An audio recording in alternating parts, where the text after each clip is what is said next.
पिताजी की मौत के बाद मेरी माँ बिल्कुल अकेली हो गई। घर और बाहर का काम संभालने के अलावा छोटे भाई की देखभाल भी अकेले ही करनी पड़ती, जिसे लेकर माँ काफी थकी और परेशान रहती थी। गर्मी के दिन थे और माँ छोटे भाई के साथ कुछ घरेलू सामान खरीदने के लिए बाजार गई।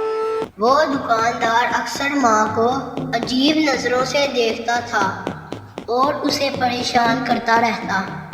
आप मुझे बताइए, मैं आपके घर तक सामान पहुंचा देता हूँ। नहीं धन्यवाद भाई, आप अपनी दुकान का ख्याल करें। हाय भाई, बोल बोल कर आप तो मेरी जान ले रही हो। जब अकेलापन महसूस हो तो मुझे याद करना जरूर। पैदल घर आते अंधेरा हो गया। छोटे भाई का भूख से बुरा हाल था। वो भूख के कारण जोर जोर से रो रहा था। माँ की लाख कोशिश के बावजूद वो किसी भी तरह से चुप नहीं हो रहा था।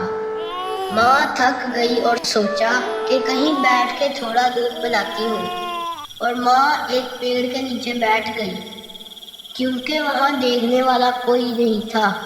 पेड़ के नीचे बैठे अभी माँ को थोड़ी देर हुई थी कि उसे एक बच्चे के हंसने की आवाज़ सुनाई दी।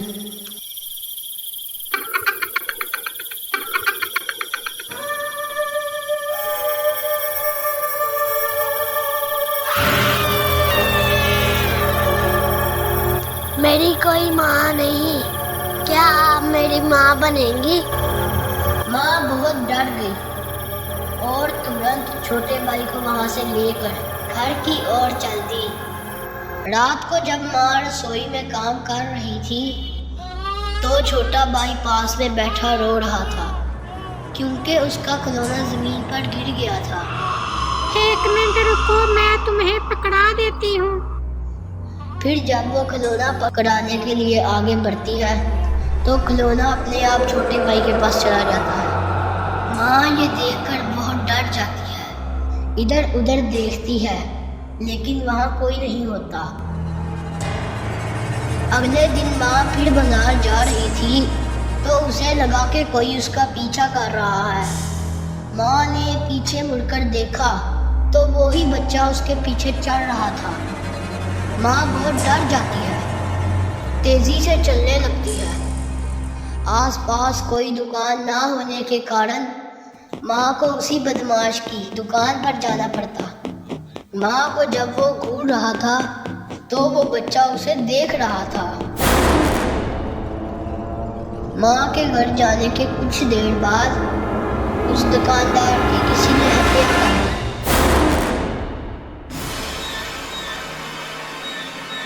अब वो छोटा बच्चा माँ को हर जगह दिखाई देने लगा।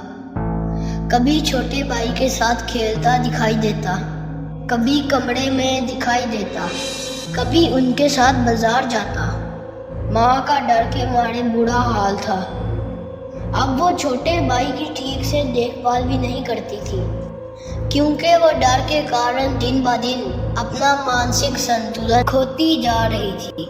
अक्सर छोटा भाई रोता रहता और माँ उसके पास जाने से डरती थी।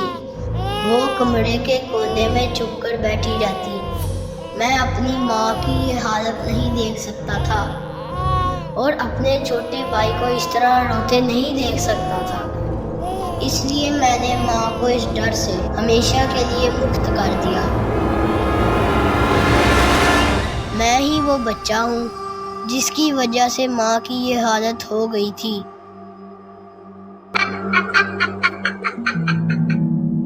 मैं कई सालों से उस पेड़ पर अकेला रहता था। जब उस दिन मैंने माँ को देखा तो पता चला कि माँ का प्यार क्या होता है। इसलिए मेरा दिल किया कि मैं उनके साथ रहूं। वो मुझसे भी उतना ही प्यार करें जितना वो अपने बच्चे से करती हैं। इसलिए मैं उस रात उनके साथ घर आ गया। अब मेरा भाई कभी भी दूध के लिए नहीं रोता, क्योंकि मैं और मेरी माँ दोनों ही उसकी देखभाल करते हैं। कोई मुझे भी प्यार करे, क्या ये मेरा हक नहीं? आपको क्या लगता है?